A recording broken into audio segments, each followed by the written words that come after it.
رسول الله رسول الله. Iniciamos em nome de Allah subhanahu wa ta'ala, só a Ele adoramos, rogamos a paz e a bênção de Allah subhanahu wa ta'ala, ao seu mensageiro Muhammad, enviado como misericórdia e orientação para toda a humanidade. Testemunhamos que não existe real divindade, que não existe divindade que realmente merece adoração a não ser Allah subhanahu wa ta'ala, a não ser Deus Altíssimo seja. E testemunhamos que Muhammad é seu servo e mensageiro.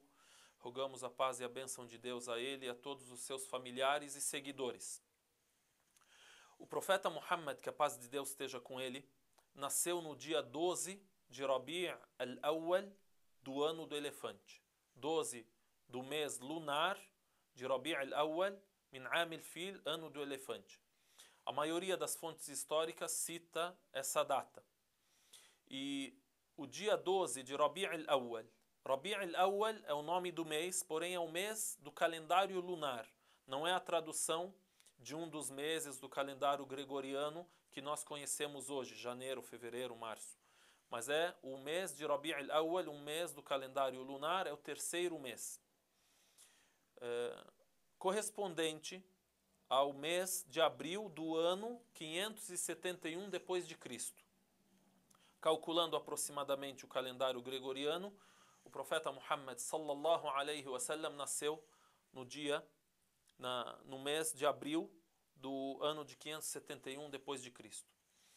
Então dissemos que ele nasceu no dia 12, numa segunda-feira, exatamente na segunda-feira, no dia 12 de Rabi' al-Awwal, do ano do elefante. Por que dizem ano do elefante? Na época os árabes não contavam os anos em números. Não tinham um calendário próprio. Então eles contavam os anos conforme os acontecimentos da época. Ou seja, olha, tal ano ficou conhecido como o ano em que aconteceu tal episódio. Aconteceu o dilúvio, o ano em que fulano chegou, o ano em que aconteceu tal acontecimento. Então o profeta Muhammad sallallahu alaihi wasallam nasceu no ano em que ocorreu a invasão de um enorme exército que tentou derrubar, destruir a casa sagrada em Meca. Ficou chamado como 'Am al-Fil, o ano do elefante, ou seja, dentro desse exército havia um elefante que foi trazido junto com esse exército para derrubar a casa sagrada. Por isso foi chamado 'Am al-Fil. E qual o resumo desse episódio, dessa história, que marcou o ano do nascimento do profeta, que a paz de Deus esteja com ele? E esse episódio nos demonstra que Al-Kaaba, a casa sagrada, é uma casa protegida por Deus. E é uma casa abençoada por Deus Altíssimo seja, e que tem muitos episódios que ocorreram na história, desde a construção desse local, da reforma desse local, dessa tentativa de destruição desse local, e tudo isso forma milagres e forma providências divinas que revelam que esse local é um local especial.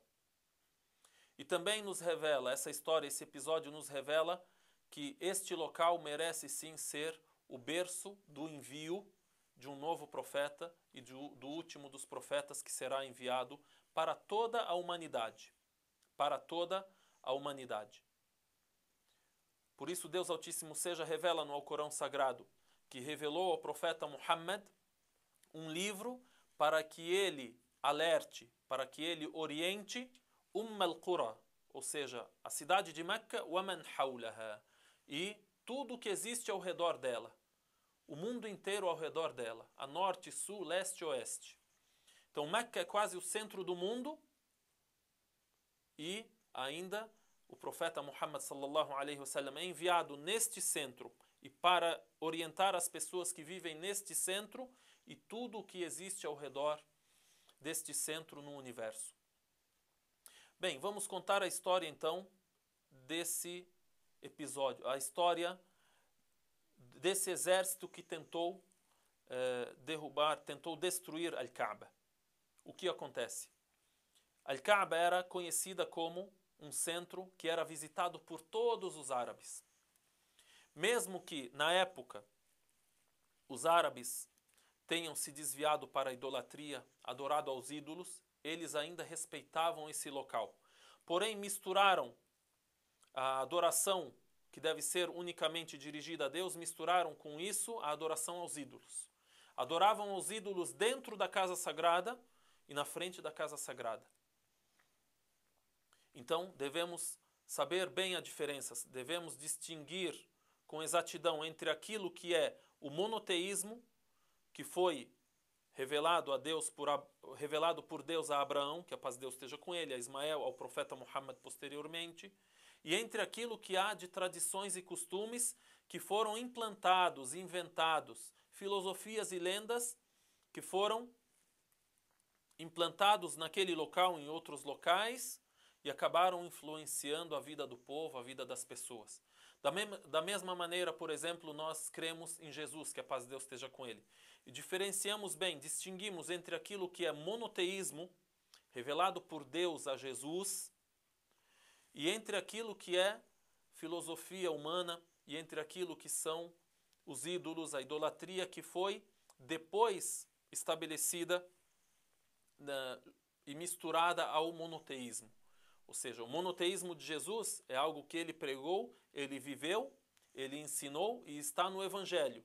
Depois dele foram adicionadas filosofias que levam à idolatria, etc. Diferenciamos entre isso e isso. E o profeta Muhammad sallallahu alaihi wasallam então foi enviado para reformar e para guiar, orientar as pessoas ao verdadeiro monoteísmo, que é o monoteísmo de Jesus, de Moisés, de Abraão, de Ismael, de outros tantos profetas enviados por Deus. Então, Al-Kaaba, a casa sagrada, era visitada pelos árabes e muito respeitada. E um homem chamado Abraha, ele é conhecido como Abraha al-Habashi, ou seja, Abraha da Etiópia. Ele ficou sabendo sobre o respeito que os árabes tinham por esse local. Abraha, quando ouviu que os árabes veneram, respeitam a essa casa que está localizada em Meca, quis construir um grande templo em suas terras, um grande templo na Abissínia, para que as pessoas visitassem esse local. Construiu um grande templo e ordenou que as pessoas visitassem esse local, se dirigissem a esse local, respeitassem esse local, assim como respeitam aquela que é a casa sagrada em Meca. Porém, esta é venerada e respeitada e é um centro de adoração conforme a revelação de Deus e conforme aquilo que Deus decretou desde o início da humanidade. Porém, este templo, que é construído por um simples ser humano, é estabelecido por ele isso. E os árabes não aderem a isso que Abraha pediu ou ordenou. Inclusive, um árabe, um beduíno, chega lá nesse templo e, para contestar aquilo que Abraha pregou, ele suja aquele templo. Então, Abraha forma um grande exército e se dirige até a Arábia, mais exatamente até Meca, mais exatamente até Al-Kaaba, até a casa sagrada, para destruí-la. É narrado que, no meio do caminho, ele passa por diversas tribos, e essas tribos ficam sabendo qual que é a intenção desse grande exército que está passando aqui na nossa localidade. Então passa pelo Iêmen, passa por outras tribos árabes, e ele acaba por matar muitas pessoas e prender muitas pessoas, principalmente os líderes dessas tribos, que se negam a participar desse exército. Uma das pessoas que está com Abraha é um homem chamado Abu Rughal. Abu Rughal acaba sendo o guia dele para chegar até Meca, até a casa sagrada. Até mesmo o túmulo dessa pessoa na Arábia era apedrejado, porque as pessoas tinham raiva dele porque era conhecido como o guia de Abraha para destruir a casa sagrada. Enfim, Algumas pessoas aderem a ele no meio do caminho, tribos, entre os árabes e outros. Outras pessoas não, acabam sendo presas, mortas e etc. Enfim, ele chega até os arredores de Meca. E Abdul Muttalib, que é o avô do profeta Muhammad sallallahu alaihi wasallam, cujo nome nós já citamos. E citamos que ele é um grande líder. E ele é respeitado dentro da cidade. Então ele se dirige até Abraha. Vai conversar com ele. Inclusive Abraha, por ouvir que Abdul Muttalib é um homem de respeito na localidade, na cidade, em Meca, ele desce de seu trono, da cadeira onde ele está sentado, e senta junto com Abdul Muttalib. Abdul Muttalib se dirige a ele e pede os seus camelos. 200 camelos meus, eu quero eles de volta. O seu exército confiscou os meus camelos, os meus bens. Então Abraha diz para ele, claro, isso tudo através de tradutor, porque não falam a mesma língua. Diz para ele, quando você chegou, eu te respeitei muito e você demonstrou ser um homem honrado. Porém agora você caiu na minha frente. Não te vejo com os mesmos olhos de respeito como eu via quando ouvi sobre o Senhor ou quando o Senhor entrou. Por quê? Ele diz, porque eu esperava que você viesse e pedisse para mim, implorasse para mim, para que eu deixasse a casa, a tua casa sagrada, que tanto o Senhor venera, o teu povo venera, para que eu não tocasse, não fizesse mal a essa casa. Mas você veio e pediu sobre 200 camelos seus. Então, Abdul Muttalib diz uma palavra que ficou marcada e é muito conhecida. Ele disse assim, a casa tem um Deus que irá protegê-la. E eu sou o Senhor dos camelos. Ou seja, a casa tem um Senhor, tem um dono que irá protegê-la. Mas eu sou o dono, eu sou o Senhor desses camelos. Eu só quero os meus camelos. Abdul Muttalib, mesmo com a idolatria e o paganismo existentes na época, ele tinha a plena convicção de que aquela casa era uma casa realmente, exatamente de Deus e construída conforme a revelação de Deus, com local exatamente escolhido e também com construção exatamente revelada. Então ele disse essa frase. Enfim, Abdul Muttalib sai e se dirige a todos os habitantes de Meca e de Quraysh e diz para eles, saiam, se dirijam até as montanhas, todo mundo sai. E aí o exército continua e, como dissemos, esse exército tinha um elefante. E é narrado que o nome desse elefante era Mahmud, e dentre as providências divinas que aconteceram nesse episódio, é narrado que quando era dito para esse elefante se dirija para frente, quando era empurrado, levado para frente, ele não andava, não continuava a marcha.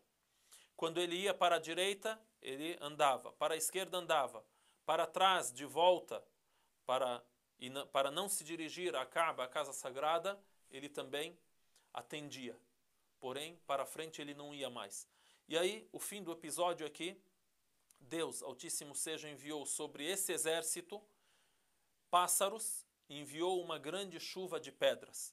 Aí é narrado que cada pássaro carregava em seu bico uma pedra e em seus pés também 2 pedras. E que soltavam isso e atacavam cada pessoa que participava nesse exército. Há alguns versos do Alcorão que são citados sobre esse episódio, e são versos pequenos de uma surata conhecida que é Surat al-Fil, a surata do elefante, que tem poucos versículos e é memorizada por todos os muçulmanos, onde a gente lê Alam tara kayfa fa'ala rabbuka bi ashabil fil, ou seja, você não observa, não viu o que fez o teu Senhor com aqueles que estavam com o elefante? Alam tara kayfa fa'ala rabbuka bi ashabil fil alam yaj'al kaydahum fi tadlil. Ele não fez da conspiração deles uma perdição? Wa arsala alayhim tayran ababil. E enviou contra eles pássaros numerosos, e multiplicados. ترميهم بحجارة من سجيل فجعلهم كعصف مأكول. Então, pássaros que atiraram sobre eles pedras e que os destruíram. Esse é um episódio famoso e que é revelado no Alcorão através desses resumidos versículos, que também é um milagre, uma providência de Deus Altíssimo seja, revelar uma história completa em 5 versos, lidos dessa forma. Então, um episódio que ocorreu e que marcou o ano do nascimento do profeta Muhammad, que a paz de Deus esteja com ele, que nasceu no ano do elefante, nesse dia que a gente citou, 12 de Rabi' al-Awwal. Pedimos a Deus, rogamos a Ele que nos guie, que nos oriente e que possamos, inshallah ta'ala, completar essas histórias que dizem respeito à vida do profeta Muhammad sallallahu alaihi wasallam, aquele que foi enviado como misericórdia e orientação para toda a humanidade. Wassalamu alaikum wa rahmatullahi wa